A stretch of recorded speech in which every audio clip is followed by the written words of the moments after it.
Hello, and welcome to Beyond the Deal, the show where we go deeper than the numbers and we talk about the tips and tricks that lead to success in life and business.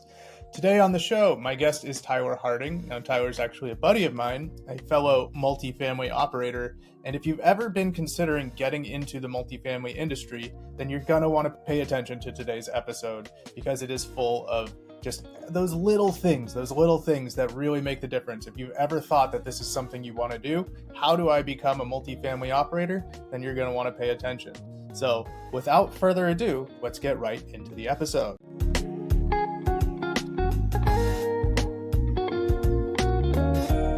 Tyler Harding, welcome to the show. Thanks for having me. Appreciate it. Yeah, glad you could make it. Now, for our guests who don't know anything about you, why don't you give us the quick spiel? Tell us a little bit about what you got going on in life right now. Yeah. I guess the quick and dirty of it is I work with my whole family. We have a company called High Caliber Multifamily, and I do underwriting, acquisitions, and the investor relations side of it. So multifaceted on many fronts. What a cool thing to be able to have a family-owned business or true family operation in the multifamily space.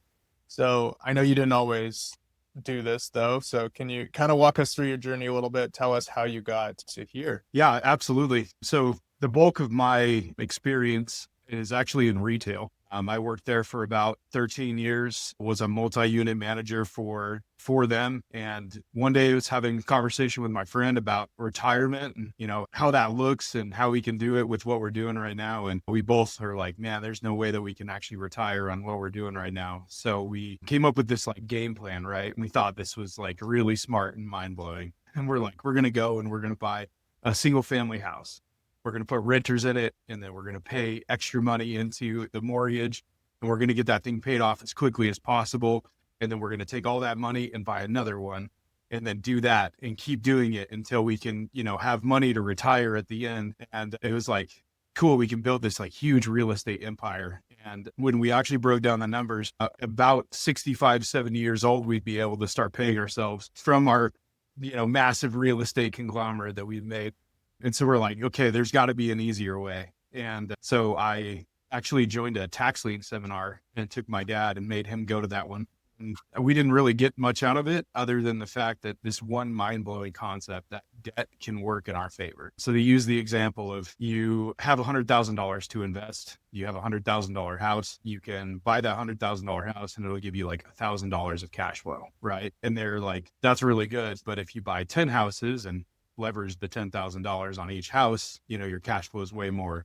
And that single concept just really broke my brain because I had never thought about that. We had grown up like Dave Ramsey and no debt. And so, yeah, we went through that process and I was continuing on the retail side and eventually left retail, went to financial advisor, did that for about 2 years, just trying to figure my place in the world and how I can help people achieve their financial goals. And every single person that I talked to asked me, how can I invest in real estate? And I'm like, oh, I got this great mutual fund over here. And they're like, no, I want real estate. And so I joined the family business after that because Cindy had been really churning this thing since 2017. And we, kind of haven't looked back since then.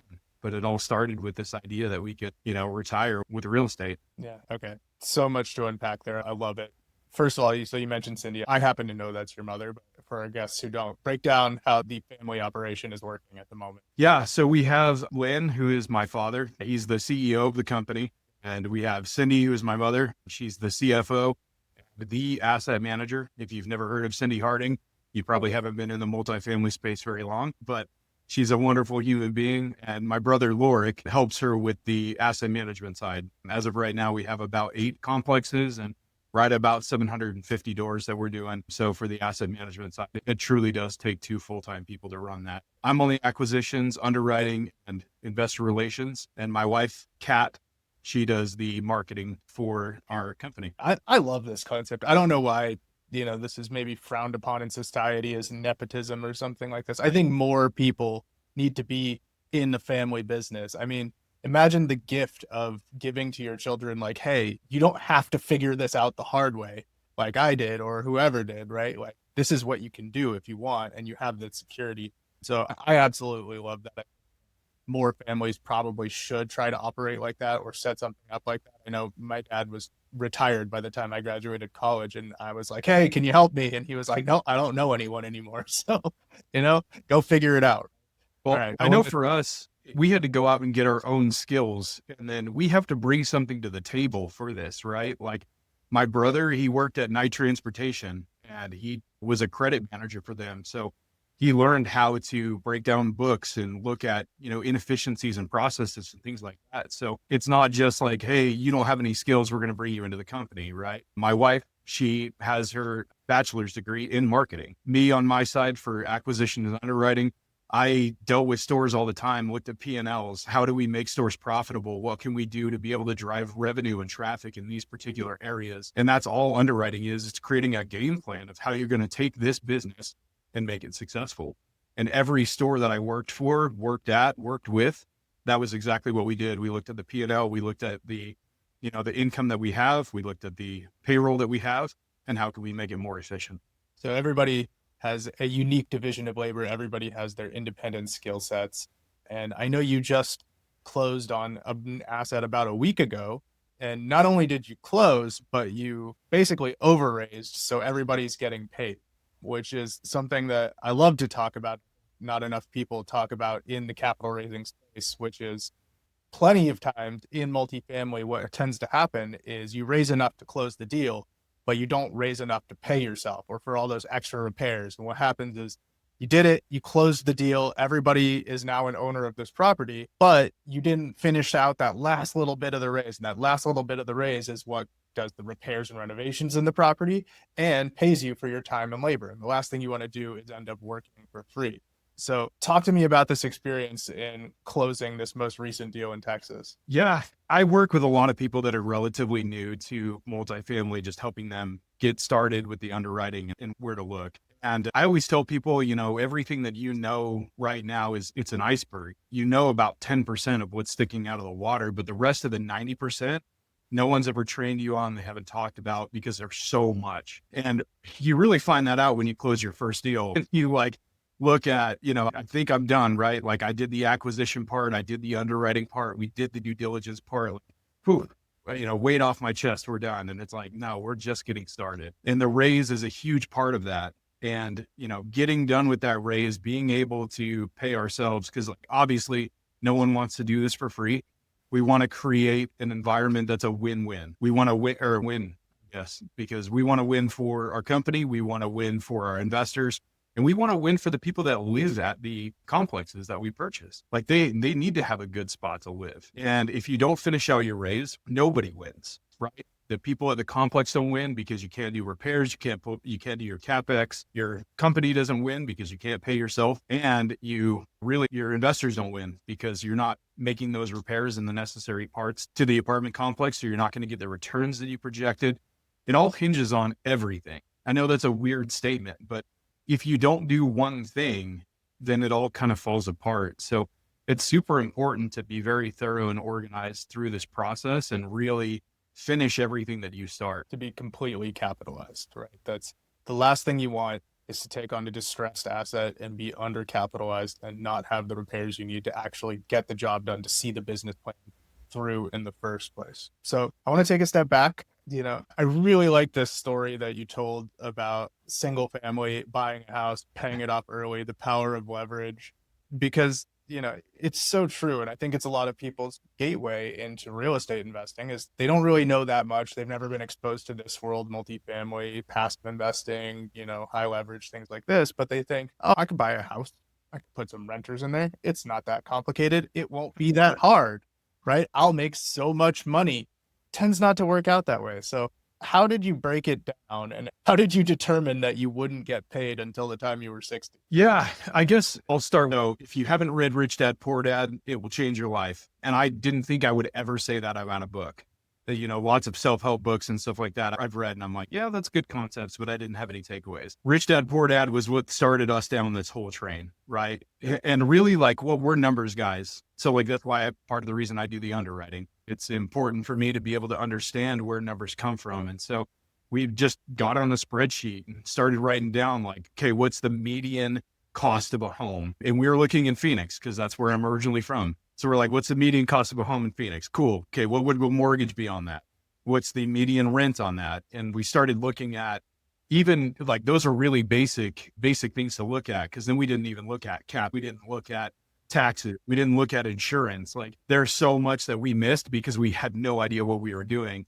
But even just those basic calculations, I was like, oh my gosh, like at best, we're going to be able to pay ourselves after we have like about 20 homes to be able to give ourselves something to live off of. And before that, it would just be pumping money into this thing that's never turning. And so when we started really thinking about that, it's all about scalability and the ability to take an asset that has one roof that you have to worry about instead of 70 roofs that you have to worry about and have 70 renters in there. And you can really scale things up quite a bit faster with the multifamily side than trying to do it single family at a time. Yeah, you could buy 20 single family houses or you could buy a 20 unit building. Right? At the end of the day, it makes total sense. You're right. There's one roof. All the toilets are the same. All the paint colors are the same. All the floors are the same. You know, to have your handyman go all around town to this place, to that place. You know, the economies of scale with multifamily are just kind of a no-brainer at the end of the day. And that doesn't even take into consideration the forced appreciation that you get with commercial real estate value. And the non-recourse loan that you can get with multifamily instead of every single family has to have a new loan and is a full recourse loan. Absolutely. Hey, really quick, I hope you're enjoying this episode. I just wanted to stop for a second and thank our sponsor, which is me. Nimble Capital Group is my boutique investment firm where we help passive investors access deals built for cash flow, equity growth, and powerful tax benefits. And if you think you've ever wanted to learn how to raise capital and become a GP yourself, I coach a select group of students each month, most of whom will raise over $500,000 within their first 60 days.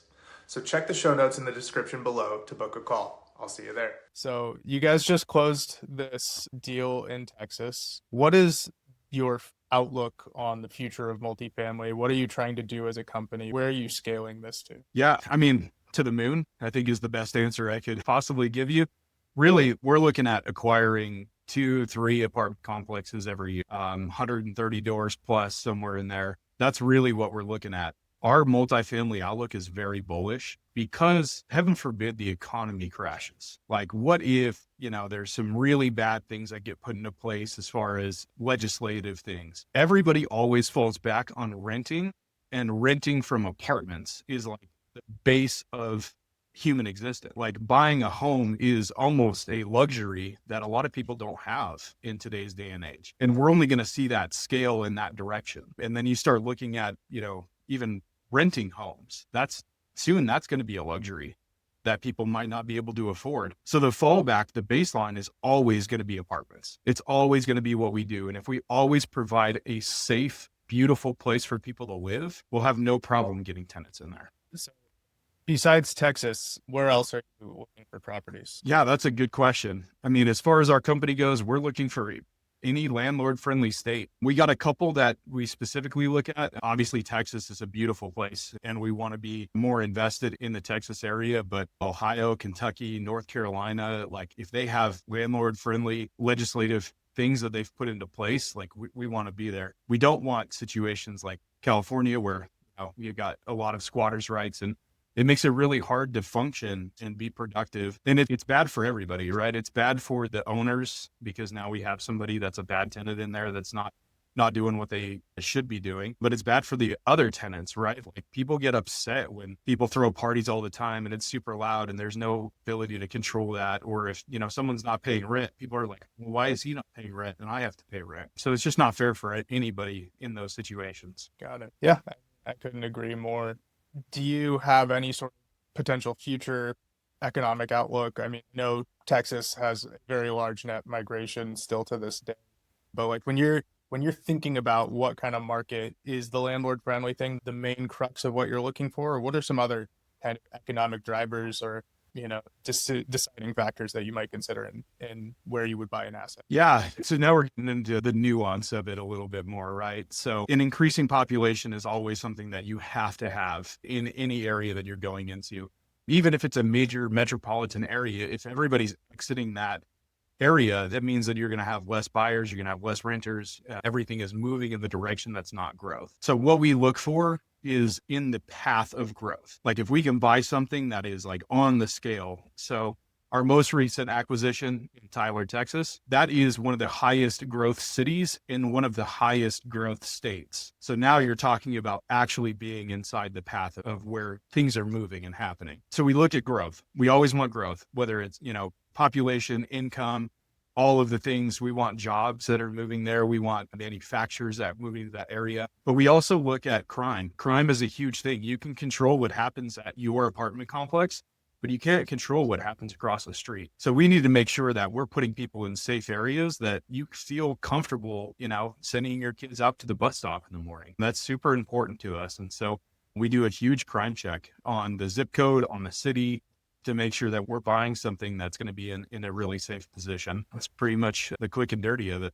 What sort of tools are you using to, besides going to the property itself and just sort of feeling it out, what sort of tools are you using to understand the crime demographic information about these places? Yeah. So maybe unpopular opinion, but we do not go out to the property until we have an accepted LOI. What we do should be able to be done remotely for most of it. And an accepted LOI is just a letter of intent, right? Heaven forbid we have to back out because of what we find there, because things are not, up to date or relevant. But the due diligence period is the first time that we ever step foot on that property, unless we have boots on the ground in that area. But yeah, we use Google Earth quite a bit. That gives you a pretty good snapshot, usually within the last couple of years of what's going on. Obviously, to look at the apartment complex, we want to see, what does it look like from the street? Is it a relevant photo, like recent, or is it something that's dated? Oftentimes, if you just drive down the block a little bit, there's like a 5-year age gap that happens. So you can see CapEx that happened on the apartment complex sometimes. You can see if there are pitched roofs. You can see if there's any damage to the roof just through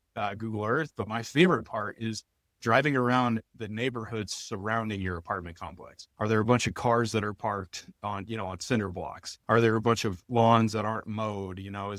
I've seen like somebody had a garage door and just a blue tarp instead of a garage door, like some really like interesting things.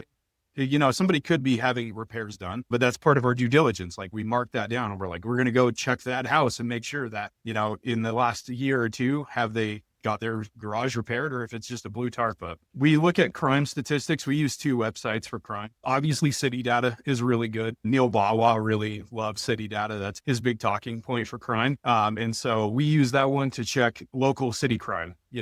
As a whole, where is this going? How is it looking? What's the trend from 2010 to 2023? All of that's listed on there. The other one that we look at is something called Nextbird, and Nextbird gives you a zip code breakdown. So the reason that we do that is we want to see the surrounding area, specifically in that zip code. How does it compare to the national average? And that'll give us a further breakdown of kind of what we're looking at and what we're looking for closer to the property rather than just the city as a whole. Luckily for us, initially we bought into Indicator. So we do have that tool on our belt to be able to go and see just a quick snapshot, right, of what does the area look like from a high level as far as, breaking down A, B, C, D neighborhoods. But as a reminder, everything is a tool. A tool is only as good as you use it. And in the end, it's not going to do anything for you unless you know how to utilize that data properly.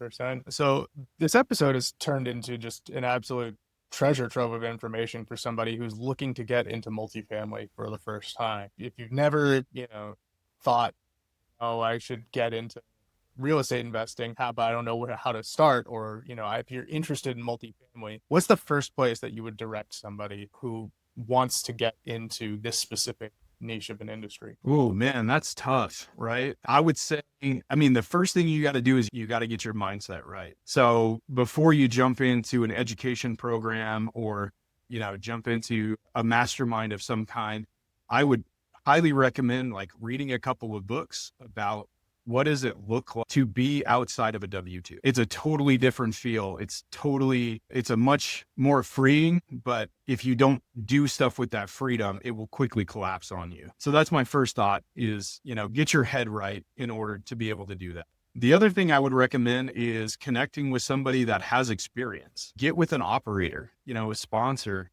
and talk to them. Obviously, if you're listening to this podcast, you've met people that have been in that space. Learn from them, see how much information you can glean from them. There's education programs out there. They will teach you all kinds of stuff. Some of it is amazing and some of it is fluff. You have to know how to be able to sort through all of that before you get into it. So getting started is really about, getting your head right and getting connected with the right people. And you're on this podcast, you're obviously in the right direction. So keep going. I want to revisit two of the things you just said. So first of which is that, yes, there are a lot of education programs out there. There's a lot of mentorship groups. Some of them are fantastic. Some of them are predatory, right? And some of them are straight up scams, and it can be difficult to know what to do because they all sound good at first. And if you're new to this and you're kind of naive and you just want to get in, you attend one of these seminars, you get so hyped on everything that you're telling you. You're like, yes, I'm going to make so much money here. Take my $40,000-$50,000, right? And I'm going to make it back in a year. Yep. Right. I can't tell you how many people sign up for that and then they never actually take action. They never actually go and do the things. Or, I can speak for the one that we did, right? Which is obviously turned out well for us, right? But from an educational quality standpoint, I would say it was maybe a high school level, right? And like you mentioned earlier in this episode, once you close that deal, 90% of the things that you need to know how to do now, they don't talk about, right? Or, that's when the real work begins. And so the actual operation of a deal, is much more advanced level than maybe the surface level education that you're going to get from one of these organizations. But, the network is everything. So to your second point, if you go to one of these meetups or education platforms or whatever, you might meet somebody who's actually doing the thing that you want to do.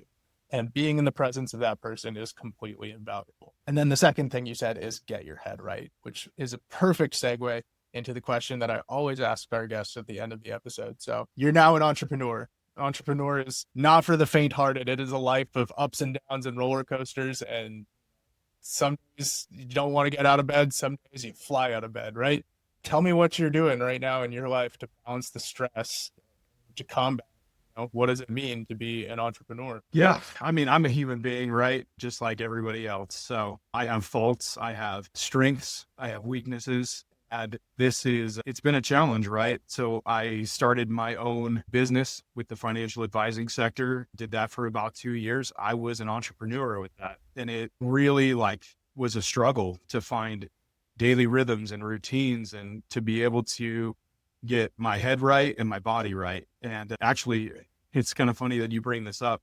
The beginning of this year, my wife and I committed to doing everything much better in our life. And so we've been walking, we've been working out, we've been, doing a lot more together as a couple to be able to help each other through this process. Because as much as I'm an entrepreneur, my wife is the wife of an entrepreneur, and there's just as much stress on her and just as much chaos that brings into her life as it does into mine. And so we've put a heavy focus on our mental health and our physical health within the last 6 months. And it's been awesome.